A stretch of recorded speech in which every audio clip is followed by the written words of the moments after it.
como homem, as minhas palavras podem falhar, mas as de Deus não falham. E é delas que vamos falar. Vamos agora ler as Escrituras. Como já foi anunciado, Apocalipse, no capítulo 1, versículo 1.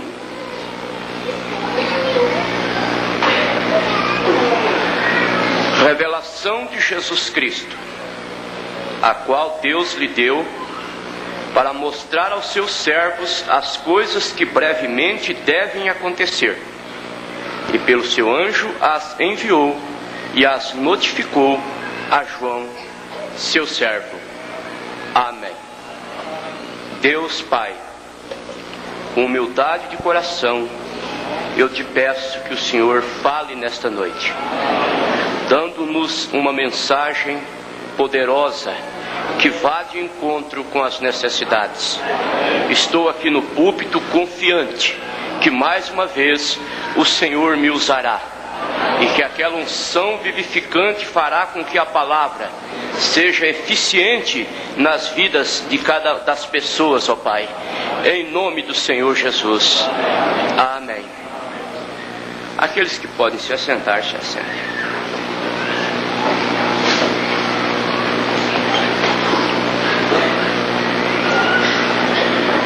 Como todos sabem, Apocalipse trata-se do último livro da Bíblia Sagrada. Os exegetas teólogos mergulham em suas controvérsias acerca deste livro, como acerca de toda a Bíblia.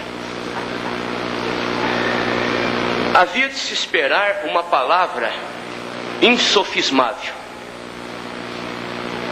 uma palavra certa, absoluta acerca disso. E é claro que cada coisa deve ser buscada em seu devido lugar. Se eu preciso de uma orientação jurídica, eu vou procurar um advogado. Se eu necessito de um tratamento de saúde, vou procurar um médico. Se eu necessito de uma planta para uma construção, vou procurar um engenheiro. E tratando-se de uma palavra insofismável, certa, na qual devemos estar seguros, sem dúvida, só há uma fonte. É a fonte profética. É o profeta de Deus. Segunda carta de São Pedro, capítulo 1, versículo 19. E temos muito firme a palavra dos profetas, na qual bem fazeis em estar atentos, como uma luz que alumia em lugar escuro. Etimologicamente, Apocalipse quer dizer tirando o véu.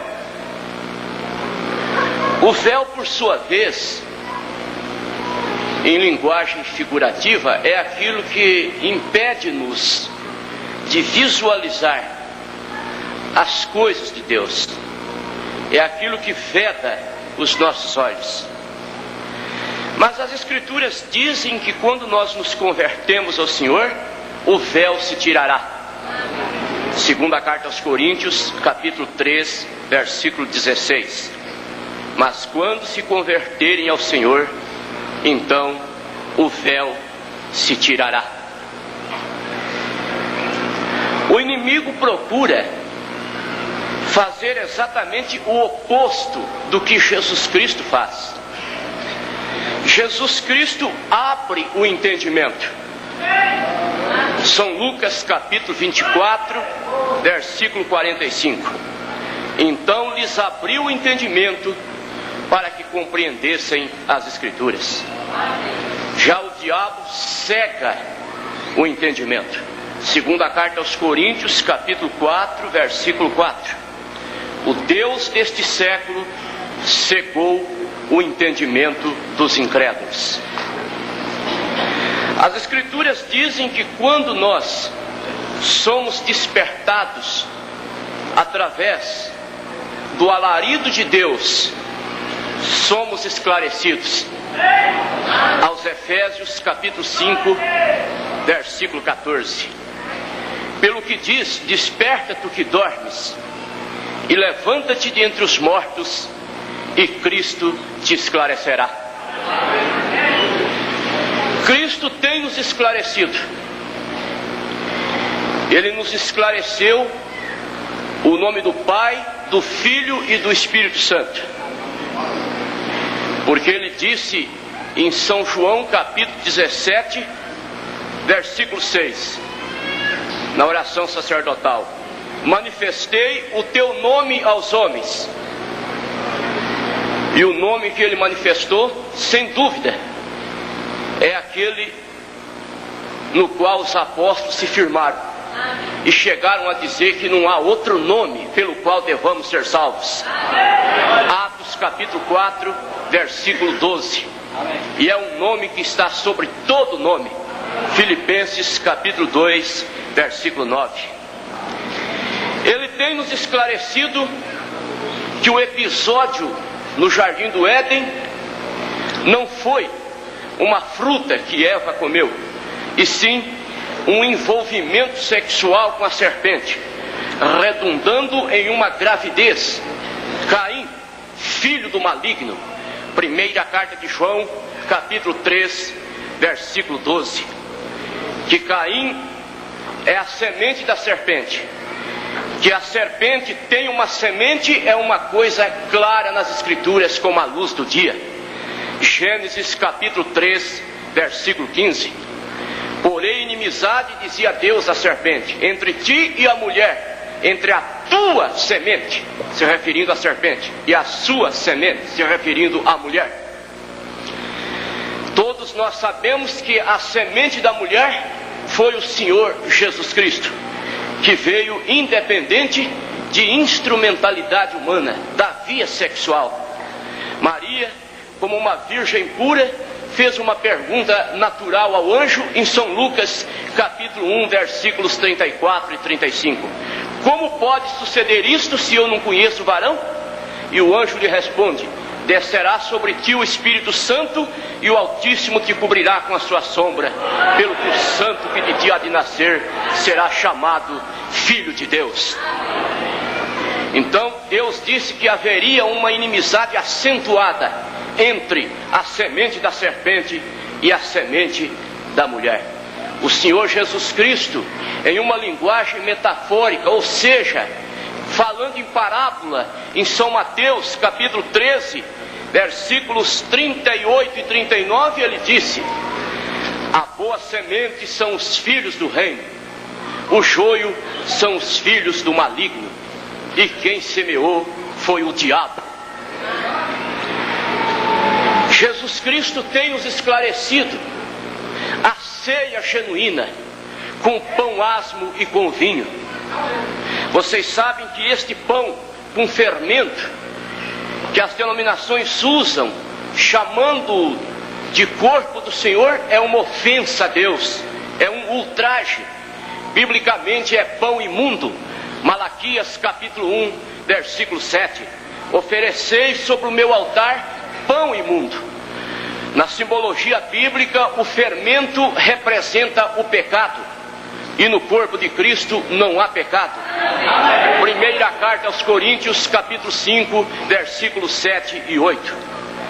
Porque Cristo, a nossa Páscoa, foi sacrificado por nós, pelo que façamos festas, não com o fermento do pecado, mas com os asmos da sinceridade e da verdade. Continuemos aqui. Eu quero focalizar por um pouco de tempo o Apocalipse. Foi lá na rochosa ilha de Patmos que o Senhor Jesus apareceu a João. A Bíblia diz que quando João o viu, caiu aos seus pés como morto. Patenteia-se aqui de uma maneira clara a superioridade daquela outra dimensão sobre esta dimensão. Porque João foi um dos 3 apóstolos que gozaram de uma estreiteza, de uma intimidade com o Senhor Jesus. Por algumas ocasiões, o Senhor Jesus deixava os 9 e ficava apenas com os 3. Exemplo, no Monte da Transfiguração, por ocasião da ressurreição da filha de Jairo. Estou me referindo a Pedro, Tiago e João. Pedro representando a fé, Tiago a esperança, João o amor. Em uma ocasião, João teve o privilégio de encostar a sua cabeça no peito de Jesus Cristo. No entanto, agora, só de vê-lo, cai aos seus pés como morto. Isto mostra claramente que para se cumprir São João 14, para que onde eu estiver estejais vós também, é necessário que haja uma transformação. É necessário que tenhamos um corpo igual dele, porque carne e sangue não herdam o reino dos céus. Esta transformação acontecerá por ocasião da adoção plena, da qual temos agora apenas o penhor. Romanos capítulo 8, versículo 23. E não só ela, se referindo à natureza, mas nós mesmos que temos as primícias do Espírito, também gememos em nós mesmos, esperando a adoção, a saber, a redenção do nosso corpo. Ele nos dará um corpo igual ao dele. Primeira carta de João, capítulo 3. Vede quão grande amor nos tem concedido o Pai, a ponto de sermos chamados filhos de Deus, e ainda não foi manifesto o que seremos. Amados, agora somos filhos de Deus, e quando Ele se manifestar, seremos semelhantes a Ele, porque o veremos como Ele é. Filipenses capítulo 3, versículos 20 e 21. Mas a nossa pátria está nos céus, de onde esperamos o Salvador, o Senhor Jesus Cristo, que transformará o nosso corpo abatido para ser igual ao seu corpo glorioso, segundo o seu eficaz poder de a si mesmo sujeitar todas as coisas. Em Apocalipse, no capítulo 1, versículo 10, João disse: achei-me no Espírito no dia do Senhor. Essa expressão no dia do Senhor tem causado uma celeuma, uma polêmica muito grande. Os adventistas do sétimo dia, que preservam os costumes ultrapassados do Velho Testamento, entre eles a guarda do sábado, afirma enfaticamente que o dia do Senhor mencionado ali é o sábado. Já uma outra ala sustenta a ideia de que é o domingo. Sabemos nós que temos respeito pelo primeiro dia da semana, em memória à ressurreição de nosso Senhor Jesus Cristo. Mas diz o profeta que ali não se trata do sábado nem do domingo. Ao afirmar que guardar o sábado é o selo de Deus, os adventistas esbarram em muitos pontos significativos das Escrituras, tais como Efésios capítulo 4, versículo 30. E não entristeçais o Espírito de Deus, no qual estáis selados para o dia da redenção. Ainda aos Efésios capítulo 1, versículo 13. Em quem também vós estáis, depois que ouvistes a palavra da verdade, o evangelho da vossa salvação, e tendo nele crido, fostes selados com o Espírito Santo da promessa. Então o selo de Deus é o Espírito Santo. Ele é o descanso. Isaías, há 712 anos antes, profetizou no seu capítulo 28, versículos 11 e 12. Porque por lábios estranhos e por outra língua falará a este povo, ao qual disse: este é o descanso. Dai descanso ao cansado, mas eles não quiseram ouvir. Vocês sabem o que significa a palavra sábado? Descanso. E quando foi que se cumpriu aquela profecia? Foi no Pentecostes, por ocasião do derramamento do Espírito Santo. Este é o descanso. Este é o sábado. São Mateus capítulo 11, versículos 28 e 29. Vinde a mim, vós que estáis cansados e oprimidos, e eu vos aliviarei. Tomai sobre mim o meu jugo e aprendei de mim, porque sou manso e humilde de coração, e encontrareis sábado, descanso para as vossas almas. Então, que dia do Senhor seria este? Eu devo dizer para a igreja com toda a convicção: a Bíblia fala na segunda vinda de Jesus Cristo em relação ao rapto, como em relação também à sua vinda visível para tomar posse deste mundo como seu legítimo governador. A Bíblia fala no dia de Jesus Cristo em relação ao rapto. Filipenses capítulo 1, versículo 6. Tenho por certo isto mesmo, que aquele que em vós começou uma boa obra, há de aperfeiçoá-la até o dia de Jesus Cristo. Agora a Bíblia fala também no dia do Senhor. Será aquele dia funesto, terrível para a humanidade, quando Ele intervirá para esmiuçar com os sistemas dos homens. E João se achou no dia do Senhor, isto é, foi transportado para ver as cenas que se evidenciarão neste dia. Joel capítulo 1, versículo 15. Aquele dia, porque o dia do Senhor está perto e virá como uma assolação do Todo-Poderoso. Ainda Joel capítulo 2. Tocai a trombeta em Sião, clamai em alta voz no monte da minha santidade, perturbem-se os moradores da terra, porque o dia do Senhor vem e está perto. Segunda carta de Pedro, capítulo 3, versículo 12. Aguardando e apressando-vos para a vinda do dia de Deus, no qual os céus incendiados se desfarão, e toda a terra, todo o sistema se desfará. Malaquias capítulo 4. Porque eis que aquele dia vem ardendo como forno, e todos os elementos, tudo o que comete impiedade será como estopa, e o dia que virá abrasá-los-á, diz o Senhor dos Exércitos, de sorte que não ficará raiz nem ramo. Mas antes deste grande e terrível dia, Ele prometeu enviar o emérito, o grande profeta Elias, para precursar a segunda vinda de nosso Senhor Jesus Cristo. Como isto é maravilhoso! Vamos considerar agora alguns caracteres simbólicos da pessoa do Senhor Jesus Cristo.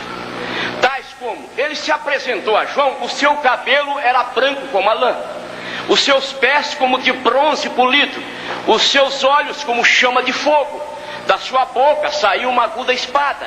Consideremos estas coisas. Quando se fala em cabelo branco, pensa-se em idade. Nós estamos em uma dimensão, confinados em uma dimensão chamada tempo, e ninguém resiste à ação destrutiva do tempo. O tempo marca no cabelo, ele embranquece. O tempo marca nas vistas, elas escurecem. O tempo marca nas pernas, elas enfraquecem. O tempo marca no rosto, ele enrugece. Acontece, porém, que para Deus não existe tempo. O eterno não se envelhece. Então por que ele estava com seu cabelo branco? Cabelo branco na simbologia da Bíblia em relação a Jesus Cristo é sabedoria, maturidade, conhecimento. O apóstolo São Paulo, admirado da sabedoria de Deus, expressou em Romanos capítulo 11, do versículo 33 ao 36. Ó profundidade das riquezas, tanto da sabedoria como do conhecimento de Deus. Quão insondáveis são seus juízos e quão inescrutáveis são seus caminhos. Porque quem conheceu a mente do Senhor? Ou quem foi o seu conselheiro? Ou quem deu primeiro a ele para que venha a ser recompensado? Porque dele, por ele, para ele são todas as coisas. Glória seja dada a ele eternamente. Cabelo cabelo branco, sabedoria. Consideremos agora os seus olhos como chama de fogo. Aqueles olhos que foram ofuscados com lágrimas, aqueles olhos que uma vez choraram sobre Jerusalém, choraram sobre o túmulo de Lázaro, agora como chama de fogo, mostrando que ele tudo vê, que os seus olhos são penetrantes e que você pode esconder uma coisa do pastor, da igreja, do marido, da mulher, dos pais, dos diáconos, mas de Deus você não esconde. Você não pode esconder, não. Aleluia. Aos Hebreus, capítulo 4, versículo 13. Porque todas as coisas estão nuas e patentes aos olhos daquele com quem temos que tratar. Continuando considerando esses caracteres simbólicos da pessoa do Senhor Jesus, da sua boca saía uma aguda espada. Sabemos nós que a espada é usada na mão e não na boca. Só que ali a espada representa o quê? O que é que está na boca de Deus? São Mateus capítulo 4, versículo 4. Nem só de pão vive o homem, mas de toda palavra que sai da boca de Deus. Então a espada ali representa a palavra. Aos Hebreus capítulo 4, versículo 12. Porque a palavra de Deus é viva e eficaz e mais penetrante do que a espada de dois gumes, e penetra até a divisão da alma e do espírito, das juntas e medulas, e é apta para discernir os pensamentos e propósitos de coração. E os seus pés como de bronze. O bronze representa a dureza. O bronze representa a dureza. Isto quer dizer que aqueles pés vão massacrar os sistemas dos homens. Na verdade, a estátua monárquica que Nabucodonosor viu, virou pó. Como vocês sabem, em Daniel capítulo 2, Nabucodonosor viu uma estátua. Ela era composta de ouro, representando Babilônia, composta de prata, representando medos persas, composta de bronze, representando os gregos, de ferro, representando a prepotência do Império Romano. Mas Nabucodonosor viu uma pedra, e aquela pedra desceu, e ela caiu bem em cima daquela estátua, e aquela estátua virou pó, e o vento levou o pó, e a estátua desapareceu. E estava ali no reino de Nabucodonosor, estava ali um profeta de Deus. E Daniel foi enfático no seu livro capítulo 2, versículo 44. Rei Nabucodonosor, nos dias destes reis, o Deus do céu levantará um reino que não será destruído. É a pedra que cresceu e tomou conta da terra. Aleluia! Aquela pedra foi crescendo, crescendo e tomou conta da terra. Isto será quando Deus intervir, porque este mundo jaz no maligno. Primeira carta de João, capítulo 5, versículo 19. O mundo jaz no maligno. Sistema político, sistema religioso, ordem social, jaz no diabo. Mas chegará um dia que este mundo voltará a ser de Deus. Voltará a ser de Deus. Apocalipse capítulo 11, versículo 15. E o sétimo anjo tocou a sua trombeta, e houve vozes nos céus que disseram: os reinos deste mundo vieram a ser de Deus e do seu Cristo, e ele reinará para todo sempre. E eu te garanto uma coisa: o dia que Jesus Cristo for o rei aqui da terra, você será rainha ao lado dele, porque é promessa em sua palavra. A palavra de Deus não falha. Aleluia! Glória a Deus! Glória a Deus! Ele prometeu: em São Mateus capítulo 5, versículo 5, que os mansos herdarão a terra. Ele prometeu em Apocalipse 3, 21, que ao que vencer se assentará ao seu lado, como ele venceu e assentou no trono do seu Pai. Que coisa maravilhosa! Vamos continuar considerando isto. Os seus pés como de bronze. Os seus pés como de bronze representando dureza. Para que vocês tenham uma base, quando o Senhor Jesus Cristo pisar os seus pés aqui na terra, onde ele tocar, o monte vai se fender. Haverá um vale. É claro, eu estou me referindo àquela vinda dele com os santos para implantar o milênio. Porque o rapto, Jesus Cristo acionará o seu imã. Acionará o seu imã no céu. E a noiva subirá a encontrá-lo nos ares. Ao encontro do Senhor nos ares. Isso é promessa de sua palavra. Agora, a Bíblia fala daquela vinda com todos os seus santos. Daniel viu no seu capítulo 7, versículo 10, um fogo saía diante dele, milhares e milhares, milhões de milhões ali diante dele. O profeta diz que ali são seus eleitos. Ali são seus eleitos.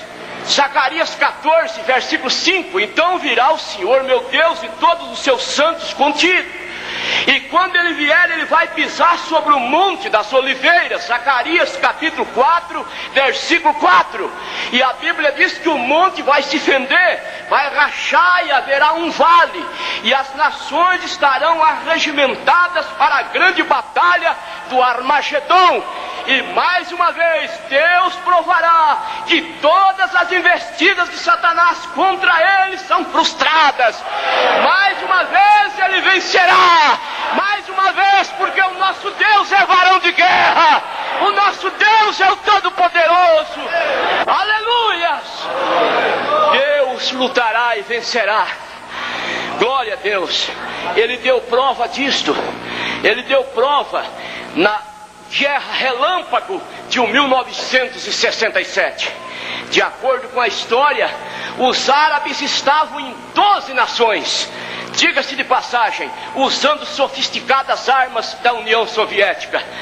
O exército judeu, uma discrepância muito grande, uma superioridade muito grande para os inimigos, numericamente falando, belicamente falando, como fisicamente falando. Golias tinha superioridade sobre Davi, mas o Deus de Davi é maior do que Golias. Aleluias! E de repente dava um pane no motor de um avião lá da União Soviética e ele se despedaçava aqui embaixo.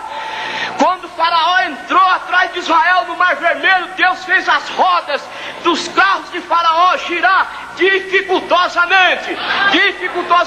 Israel ganhou distância, escapou, o Mar Vermelho fechou.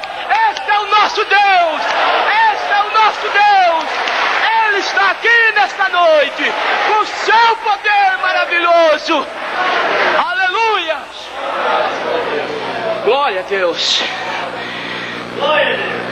Vamos agora considerar o versículo 20 do capítulo 1.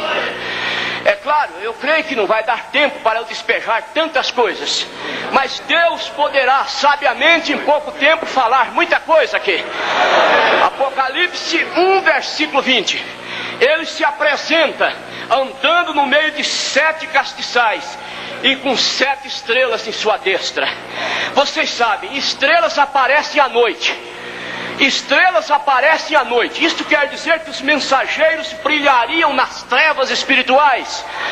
Os 7 castiçais são as 7 igrejas. As estrelas são os anjos das 7 igrejas. E quem pensar que anjo refere-se exclusivamente a ser celestial, engana-se. Anjo é mensageiro. Por exemplo, João Batista foi chamado de anjo. Malaquias 3. Eis que eu envio o meu anjo diante de mim. O precursor da segunda vinda também é chamado de anjo. Apocalipse 10, versículo 7. Que coisa maravilhosa é o casamento da palavra de Deus. As 7 eras da igreja foram mostradas desde o Velho Testamento. Números capítulo 19, versículo 4. Deus disse que o sacerdote devia pegar do sangue e fazer dele 7 listras com ele na porta da congregação. E o sangue, fazendo 7 listras ali de sangue na porta da congregação, representava o sangue de Jesus Cristo através das 7 eras da igreja. Quando se fala em cordeiro, pensa-se em sangue, porque o cordeiro é animal de sacrifício. Apocalipse 5, versículo 6. O cordeiro com 7 pontas, com 7 olhos, 7 eras e os 7 mensageiros de Deus. Zacarias capítulo 3, versículo 9. Porque sobre esta pedra estão 7 olhos. A pedra é Jesus Cristo. Aos Efésios 2:20, ele é a principal pedra de esquina. Zacarias capítulo 4, um vaso de azeite com 7 lâmpadas. O azeite é o Espírito Santo. As 7 lâmpadas são as eras acesas através do azeite. Apocalipse 4, versículo 5. E do trono saíam vozes, relâmpagos e trovões, e ardiam as 7 lâmpadas, que são 7 Espíritos de Deus enviados a toda a terra. Apocalipse capítulo 2 e capítulo 3. Nesses 2 capítulos está a plenitude dos gentios. Nos capítulos 2 e 3 de Apocalipse, porque ali estão contidas as 7 eras da igreja de nosso Senhor Jesus Cristo, começando com Éfeso e terminando com Laodiceia.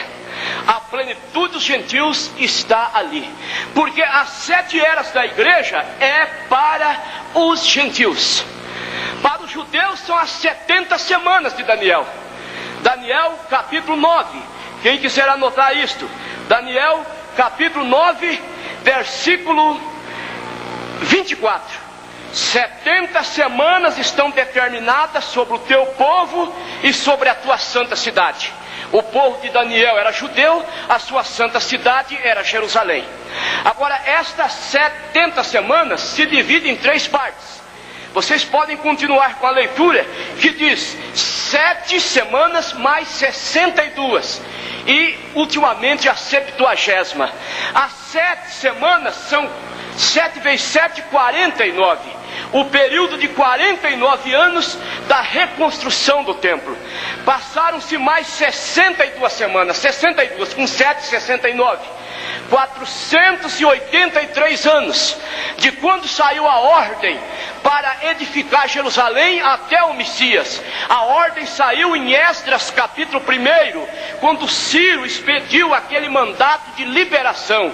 Mas a Bíblia diz que o Messias pregaria e partiria a 70ª semana no meio. Jesus Cristo pregou 3 anos e meio. 3 anos e meio ele cumpriu o seu ministério terreno, restando mais 3 anos e meio aos judeus, através de Moisés e Elias, que profetizarão por 1260 dias, que equivale a 3 anos e meio, Apocalipse 11. Então 3 e meio que já se cumpriram, 3 e meio que ainda se cumprirão. No meio de 3 e meio, Deus pôs as 7 eras da igreja para tratar com os gentios. E neste período ele visita as nações. A palavra gentil significa nações, porque no Velho Testamento Deus tratava exclusivamente com o povo, os judeus. Mas o pacto do Novo Testamento é cosmopolita, não tem distinção racial. 1 Coríntios capítulo 12, versículo 13. Não há judeu, nem grego, nem servo, nem livres. Todos nós temos bebido de um mesmo Espírito, sem acepção. Todos temos participado de um mesmo Espírito. Então, a plenitude dos gentios, da qual São Paulo se refere aos Romanos 11, 25, ela se fechará. E enquanto a plenitude dos gentios estiver se processando, Israel estará endurecido. Porque ali diz que veio a plenitude dos gentios até enquanto Israel estiver endurecido, a plenitude dos gentios estará se processando, estará acontecendo. Deus estará chamando um povo para o seu nome. E a igreja, a noiva, sobe no final do capítulo 3 de Apocalipse, porque ali encerra-se a última era da igreja, e o rapto sucederá exatamente no final da era de Laodiceia. Então a igreja sobe no final do capítulo 3 de Apocalipse, e só aparece no capítulo 19, quando ela regressa com o seu Senhor para a lua de mel, para o milênio, para estar aqui na terra durante 1000 anos com nosso Senhor Jesus Cristo. Aleluias! Glória a Deus! Vamos agora continuar. Vamos para o capítulo 4 de Apocalipse. No capítulo 4 de Apocalipse, nós vamos encontrar 24 anciãos e 4 seres viventes. 24 anciãos. Todos nós sabemos que o fundamento de Israel foram 12 patriarcas. Sabemos disso. De Abraão veio Isaac, de Isaac Jacó, de Jacó os patriarcas, originando-se a nação de Israel. Sabemos nós também que o fundamento da igreja são os 12 apóstolos, porque nós estamos na doutrina dos apóstolos. Atos 2:42, e perseveravam na doutrina dos apóstolos. Efésios 2:20, edificados no fundamento dos apóstolos. Segunda carta de Pedro 3:2, o mandamento do Senhor é através dos vossos apóstolos, e ninguém pode lançar outro fundamento. 1 Coríntios 3:11. Então os 12 patriarcas, fundamento de Israel, 12 apóstolos, fundamento da igreja cristã, os 24 anciãos. E agora os 4 seres viventes. O primeiro semelhante a um leão, o segundo semelhante a um boi, o terceiro semelhante a um homem, e o quarto semelhante a uma águia voando. Então nós sabemos por que 4 evangelhos: Mateus, Marcos, Lucas e João. Porque cada animal daquele, diz o profeta, representava um evangelho. O leão é rei. Todos nós sabemos que o leão é o rei da selva. Ele representou o evangelho de São Mateus, porque São Mateus apresentou Jesus Cristo como rei. Mateus capítulo 2. E tendo nascido em Belém da Judeia, Jesus, eis que uns magos vieram do Oriente, dizendo: onde está aquele que é nascido rei dos judeus? Porque vimos a sua estrela no Oriente e viemos para adorá-lo. O segundo animal, semelhante a um boi. Sabemos nós que o boi é um servo do homem. Quantas vezes o boi foi usado para puxar carros? Antigamente era muito usado. O boi é um servo do homem, e ele representa o evangelho de São Marcos, porque Jesus Cristo foi apresentado por São Marcos como servo.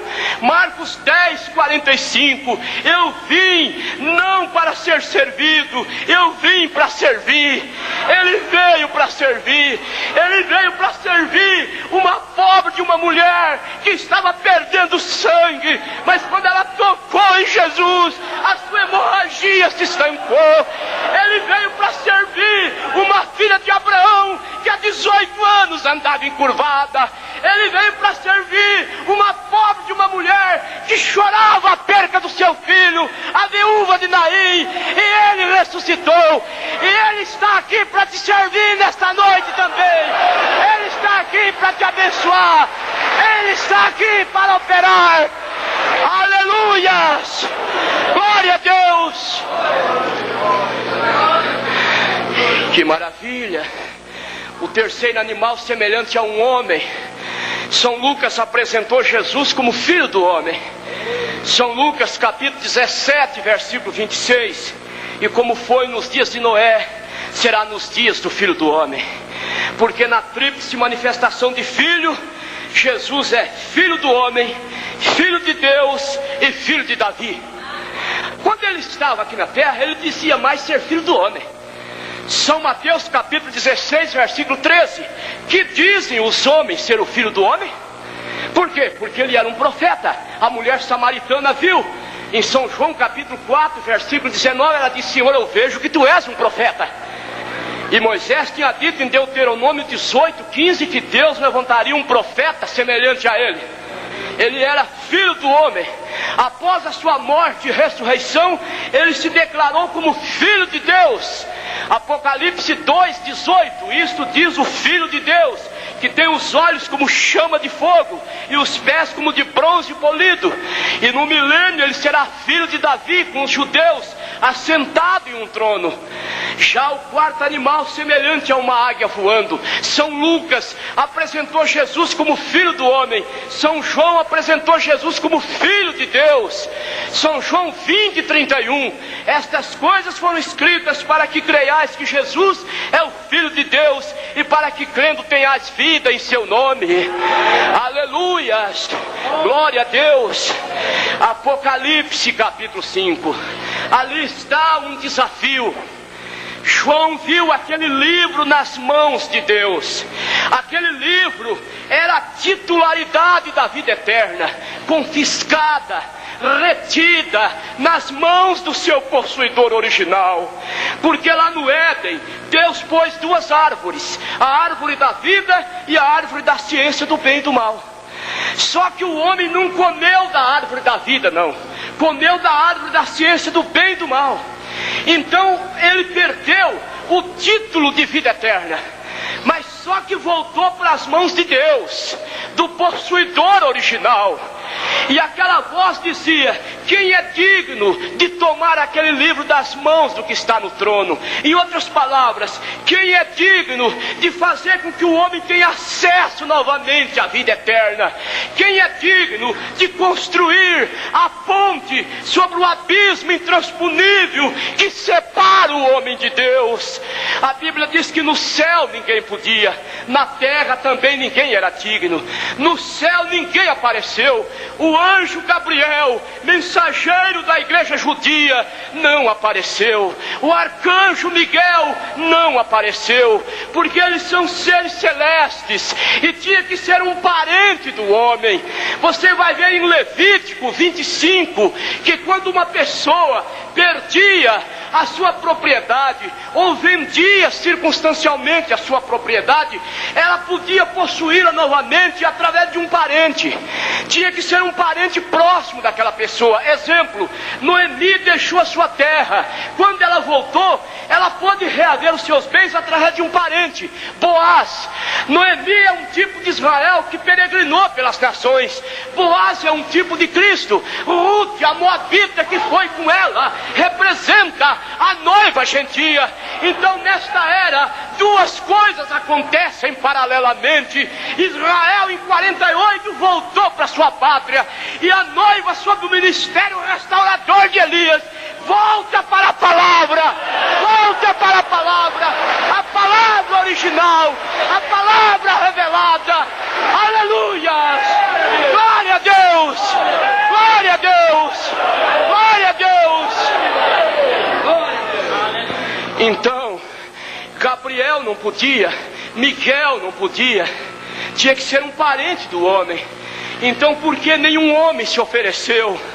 Moisés não podia, o austero Elias não se apresentou, o melancólico Jeremias não se apresentou, o apocalíptico Daniel não se apresentou, o messiânico Isaías não se manifestou, não.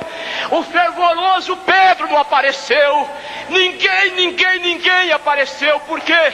Porque eles nasceram pela via do sexo, e a via sexual foi o pecado original. Tinha que ser um que viesse independente da via sexual. E qual não foi a alegria de João quando ele ouviu uma voz: não chores, aqui está um, aqui está um.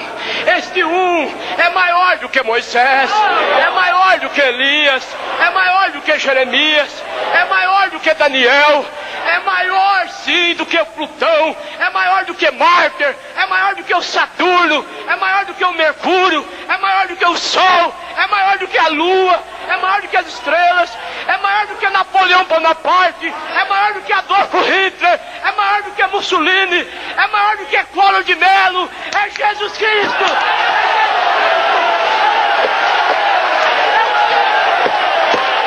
Aleluia, glória a Deus.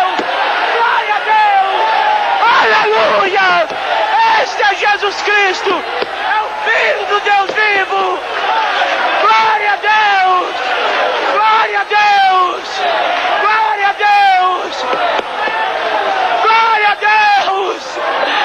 Aleluia! Oh, glória a Deus!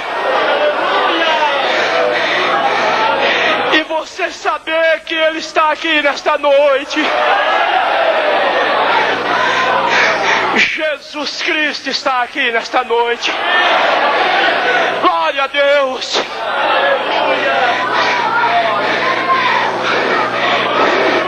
Sinceramente, algo vai acontecer aqui. Algo vai acontecer aqui. Aleluias. O Rei está falando. O Rei é Jesus Cristo. E quando o Rei fala, até os grilos silenciam. Deus está falando a sua palavra. Aleluias! Continuemos com a palavra de Deus. Apocalipse capítulo 6. Satanás tem um percurso através das 7 eras. Nesse percurso ele precisa de 4 cavalos. Ele tem que estar trocando de cavalo. Ele tem que estar mudando. E na verdade o 4, vocês sabem, não enquadra na matemática de Deus nesse caso. E ele tem 4 cavalos. Agora Jesus Cristo, quando ele vem, ele não precisa trocar de cavalo não. Ele vem em um cavalo branco e fica naquele mesmo até o final. Ele vem para destruir o capitalismo dos Estados Unidos, o comunismo da Rússia. Ele estabelecerá seu governo aqui. Ele é invencível, o Rei dos Reis, Jesus Cristo, o Filho de Deus. Aleluias! Glória a Deus! 4 cavalos ele precisou. No cavalo branco ele conquistou. No cavalo vermelho ele matou. No cavalo preto ele mercadejou. No cavalo amarelo ele unifica as outras cores e se torna a besta aqui na terra, o plenipotenciário de Satanás. Ele começou no cavalo branco, montou em um cavalo branco e começou a cavalgar em Éfeso com obras dos Nicolaitas. Apocalipse 2, versículo 6. Chegando em Pérgamo, as obras se tornaram doutrina. Capítulo 3, versículo 15. Porque ali um sacerdócio hierárquico estava estabelecido, composto de padres, bispos, arcebispos, cardeais e no vértice o Papa. Por isso diz ali, foi-lhe dada uma coroa. É uma coroa tríplice, reivindicando o poder na terra, no céu e no purgatório. O irmão Brano uma vez ia falar com o Papa. Disseram para ele, ó, diante daquele homem você tem que ajoelhar e beijar seu dedo, seu anel, sei lá. Ele disse, eu fazer isso? Eu só me ajoelho diante de do Senhor Jesus Cristo. Aleluias! Glória a Deus! E quando ele formou o catolicismo romano, a primeira denominação, porque a segunda foi a luterana, a terceira a anglicana, a quarta a wesleyana, a quinta a batista, a sexta, vejam só, as igrejas de uma foi saindo outra. De uma foi saindo outra. Primeiro a igreja católica, depois a luterana, a anglicana, a metodista, a batista, a adventista, depois as chamadas testemunhas de Jeová, depois o movimento pentecostal que se ramificou em denominações. Mas aqui está um povo que não saiu do útero da igreja católica não, foi tirado da costela de Jesus, do lado de Jesus, a noiva, a igreja predestinada para a vida eterna. Aleluias! Glória a Deus! Glória a Deus! Então quando ele conquistou e formou o catolicismo, então ele montou naquele cavalo vermelho para matar, para derramar sangue dos que não concordavam com as suas doutrinas. E matou tanto, bebeu tanto sangue que está bêbado em Apocalipse 17. Morcega velha, morcega que gosta de sangue, morcega que gosta de sangue, se embriagou com o sangue dos santos, a chamada Santa Inquisição. Mas os filhos de Deus iam até o fim, não resistiam, eles não se esmoreciam não, eles iam até o fim. eles davam suas vidas. Você sabe, hoje o diabo não tem um leão aí para te devorar, não tem uma fogueira para te queimar.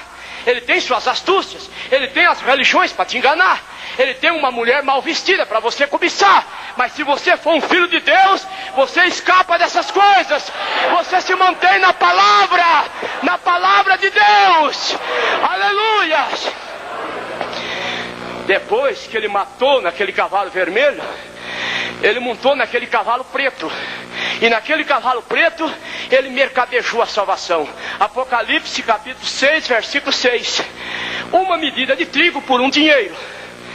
3 medidas de cevada por um dinheiro. Ele estava fazendo o quê? Supondo vender salvação. As pessoas compravam tolerância para poder pecar. E com aquele dinheiro se construía a Basílica de São Pedro lá em Roma.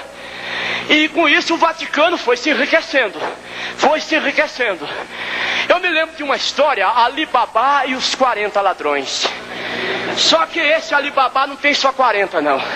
É uma chusma de crápulas. É tanto que a Rússia expulsou o catolicismo. E eu vou dizer uma verdade para vocês incontestável. Vocês já prestaram atenção que onde o catolicismo predomina está a miséria?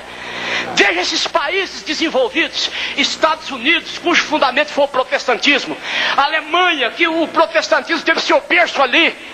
Esses países da fé reformada são países desenvolvidos. Agora, onde o catolicismo tem predominado a desgraça, a miséria, extorquindo, empobrecendo o povo, e ao lado do PT aí incentivando baderna, invasão de terra. Lá em Três Lagoas, um jornalista incentivou um grupo de pessoas a invadir terras ociosas da igreja. O bispo imediatamente entrou na justiça com uma queixa-crime contra o jornalista. É terra de Deus, não é terra de irmão? Não propaga tanto a invasão de terra? Mas quando tocou para eles, aí não. Mas só que Deus tinha armas do seu lado também. Porque quando ele estava no cavalo branco, Deus tinha um animal semelhante a um leão. E era o Espírito de Cristo no ministério de Paulo, de Irineu, de Martim. No cavalo vermelho, matando, Deus tinha um animal semelhante a um boi, o sacrifício, a paciência, a perseverança dos cristãos. Mas no cavalo preto, mercadejando, Deus tem um animal semelhante a um homem. E esse é Lutero, que gritou: isso é mentira! O justo viverá da fé! O justo viverá da fé! O justo viverá da fé! Glória a Deus! Aleluia! Agora, igreja, no cavalo branco ele não recebeu o nome, no cavalo vermelho ele não recebeu o nome, no cavalo preto ele conseguiu passar, ele passou por anonimato, não se revelou mesmo. Mas quando chegou no 4º cavalo, não tem jeito dele passar não. Você sabe por quê? Porque o animal que rebate ele é semelhante a uma águia. Aí que está. O animal que rebate ele é semelhante a uma águia. Glória a Deus! Aleluia! Glória a Deus! E esse animal semelhante a uma águia diz: camarada, aqui agora não. Você não vai passar sem nome não. Eu vou dar a tua identidade. Vou dar teu nome. Você não se revelou no cavalo branco. O ministério semelhante a um leão não deu nome para você. Não coube a ele. O ministério semelhante a um boi também não revelou teu nome. O semelhante a um homem também não. Mas eu tenho a comissão de revelar todos os mistérios de Deus. Então você não vai passar em branco aqui não. Sabe uma coisa, camarada? O teu nome é morte. Morte. Morte espiritual. Morte espiritual. Morte é o nome que Deus dá para esse cavaleiro do cavalo amarelo, essa mistura de nicolaísmo, palanismo, jerusabelismo, de política, de religião, a besta do Apocalipse, morte espiritual. Mas tem um povo que estava lá dormindo, e quando ouviu o grito: desperta tu que dormes, esse povo se levantou. Este povo está aqui, este povo está na palavra, está na revelação de Deus. Glória a Deus. Aleluia. Glória a Deus. Ele vai chegar a ser a besta nesse cavalo amarelo. Vai dominar a terra durante 3 anos e meio. Será a besta, só que a noiva não estará aqui. A noiva não estará aqui no tempo da besta, não. Igreja, a noiva já está para ir embora. Nós já estamos para ir embora. Vocês sabem que o coração de um homem obstinado ameaça a paz nacional ou internacional, com suas tropas no Kuwait. Saddam Hussein, Estados Unidos encabeçando uma força internacional da ultimato, 15 de janeiro. Se não se retirarem dali, se explodirá uma guerra no Golfo Pérsico, com consequências terríveis para toda a humanidade, já que ali estão as ricas bacias petrolíferas. Mas tem uma coisa, nós sabemos onde nós estamos firmados. E eu não sei quando, mas quando for explodir a terrível guerra nuclear, quando o primeiro míssil sair voando, a noiva já está na glória. A noiva já está na glória. A noiva já terá subido. A noiva já estará no céu. Aleluias! Glória a Deus! Oh, isso é motivo de regozijo. Isso é motivo de alegria, igreja. Nós sentimos uma atmosfera gostosa. Nós sentimos que Deus está aqui. Para você que veio ao culto necessitando de uma cura nesta noite, uma palavra apenas é o suficiente. O centurião disse: diga uma palavra e o meu criado sarará. Uma palavra. Uma vara na mão de Moisés abre o mar vermelho. Uma capa na mão de Eliseu abre o Jordão. Uma funda na mão de Davi derruba Golias. Uma queixada na mão de Sansão mata 1000 filisteus. 5 pães e 2 peixinhos na mão de Jesus alimenta uma multidão. Aleluias! Essa pequena fé do tamanho de um grão de mostarda pode se explodir aqui agora. E não tem doença, não tem enfermidade que possa resistir o poder de Deus em operação. Vocês querem que eu diga uma coisa? No banco celestial tem muito fundo. Muito fundo. Você está com o cheque na mão. Aleluia. Você está com o cheque na mão, entendeu? Você? Cheque no nome de Maria volta carimbado, sem fundo. Maria não tem fundo nenhum lá em cima. Cheque no nome de Vó Rosa volta sem fundo. Cheque no nome de Aparecida volta sem fundo. No nome de São Sebastião, de Santa Luzia, até no nome do irmão Brana volta sem fundo também. Até no nome do irmão Brana volta sem fundo. Mas tem um que tem depósito ali. Ele tem depósito. É Jesus! É Jesus Cristo! É Jesus Cristo! É o Filho de Deus! Aleluia! É o Filho de Deus! Glória a Deus! Aleluia! Glória a Deus!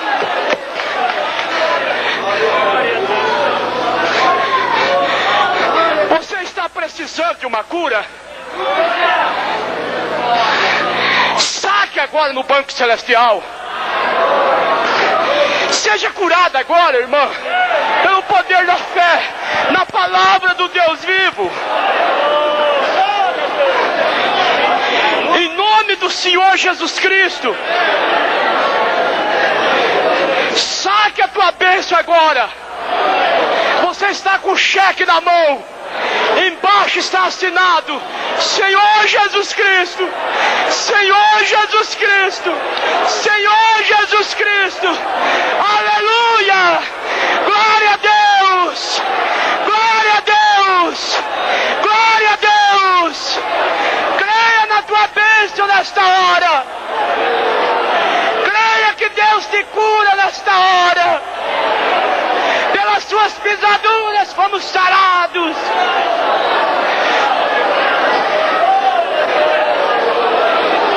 Glória a Deus. Aleluia.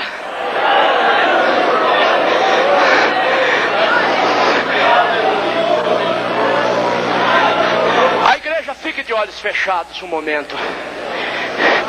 Eu gostaria de saber, tem alguém nessa noite que desejou se batizar em nome de Jesus Cristo? Dê um sinal com a mão. Alguém que não é batizado e desejou. Vem à frente, vocês. Vem à à frente, você que levantou a mão, eu vou orar por ti. Pode vir em nome de Jesus Cristo. Glória a Deus. É uma noite especial. É uma noite do poder de Deus. Aqui está um povo alegre, um povo feliz. Aqui está um povo que vai embora com Jesus. Glória a Deus. Glória a Deus. Aleluia. Estende as mãos para cá, irmãos. Vamos orar por estas pessoas. Glória a Deus.